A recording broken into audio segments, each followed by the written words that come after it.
Ito ho, hindi na pinakawalan. Na corner na ng NBI itong si Robin Padilla. Alright, welcome back to my YouTube channel. I'm Andy's Vlog.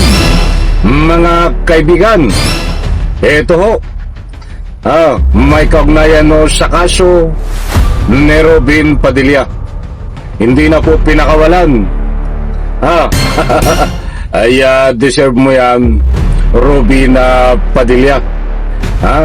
Wala ka na nga may tulong na magandang gawain bilang pagsilbi sa Republika ng Pilipinas bilang senador. Ay ganyan pang iyong gagawin, kalukuhan sa loob ng Senado. I-like po muna natin ang video na ito kung nagustuhan nyo po. Please subscribe my YouTube channel. Ito, wag po kayong aalis kapit mga kaibigan, dahil ay babagi ko po sa inyo ang matinding sinapit ni Robin Padilla. Hindi na po pinakawalan ng NBI. Lilinawin po natin, ihatid ko po sa inyo ang complete details nito. Wag nyo pong kaligtaan, samahan ako dito sa ibabagi ko sa inyo. Grabe. Saludo tayo sa mga kinaukulan na gumagawa at ginagampanan ang kanilang trabaho. Kahit sino pa man ang tamaan, Vice Presidente, Senador o ano pa man na malalaking politiko, tungkulin nyo pong ipatupad ang batas. Datapwat sa puntong ito, heto mga kaibigan, Robin Padilla, hindi na pinakawalan, na corner na ng NBI. Ito po, ibabagi ko po sa inyo. Shoutout po sa lahat. Justice.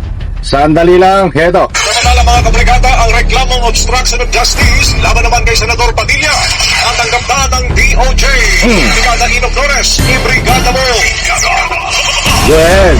Pagpirma ng Department of Justice na natanggap na ito ang reklamong obstruction of justice laban kay Senador Robin Padilla kaugnay ng umuling pagtulong sa pagaling si Senador Bato de la Rosa mula sa Senado. Ayon kay DOJ spokesperson Paul Martinez, dumating ang reklamo mula sa Philippine National Police Criminal Investigation and Detection Group bandang 4:50 p.m. kahapon o isang oras makalipas ng kanilang initial na pahayag na wala pa itong natatanggap.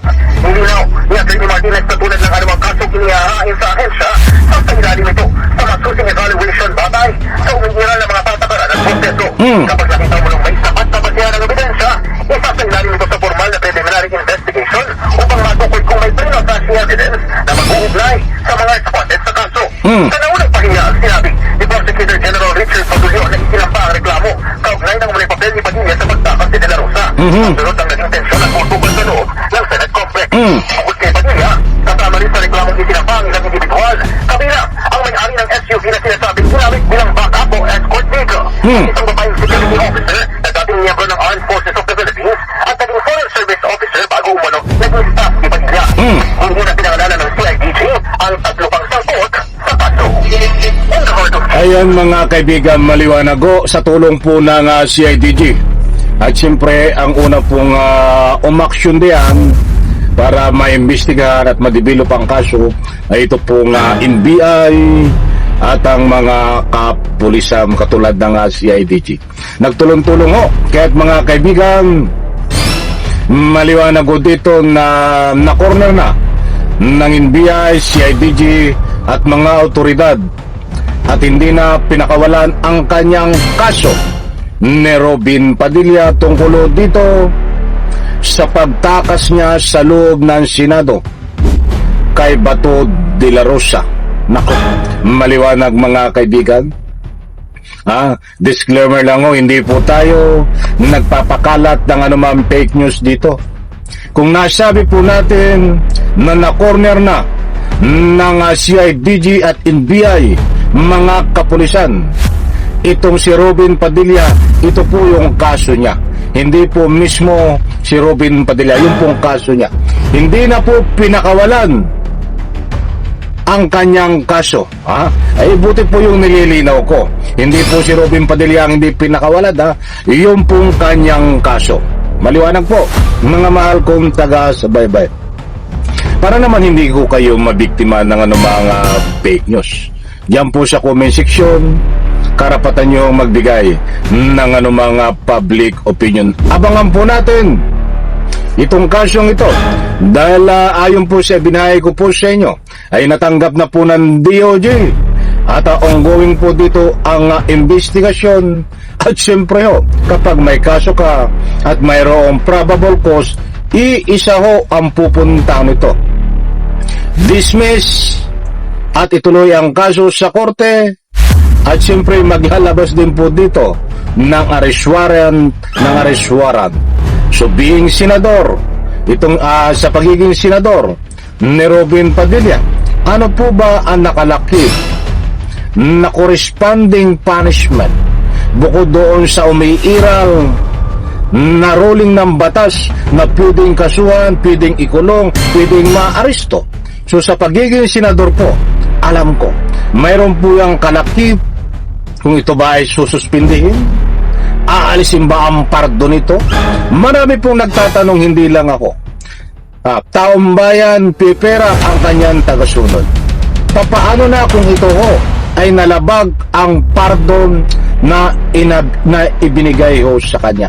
Kasi ito po ay ginawaran lang ng absolute pardon ni Digong Duterte nung mahatulan si Robin Padilla at nakulong ito diyan sa Muntinlupa Bilibid Prison.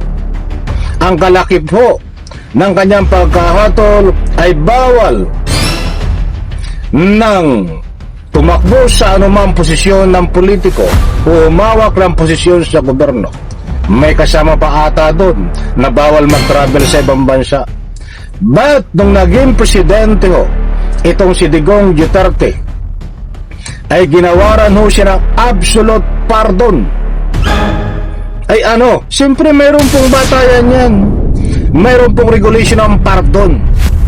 Kung ano ang dapat gawin o hindi dapat gawin. I'm sure nakaloob dun sa pardon na bawal kang gumawa ng anumang hindi dapat gawin, katulad niyang ginawa ni Robin Padilla. Kasama ba yan sa nilabag niya ang pardon na pagtakas ng isang mayroong arrest warrant na katulad ni Bato? Kabang-abang po ito, mga mahal kong taga-subaybay. Tingnan po natin kung anong mangyayari po dito. Ito ba'y tatanggalan ng absolute pardon? Abangan po natin sa mga next vlog po natin, mga kaibigan. Ito at maliwanag na corner na ng CIDG, mga kapulisan at NBI at DOJ. Itong si Robin Padilla, hindi na po pinakawalan ang kanyang kaso. Yung kaso po ang hindi pinakawalan. Hindi po si Robin Padilla, nililiwanag ko lang, mga kaibigan. Isang like, isang share sa video na ito. Salamat po.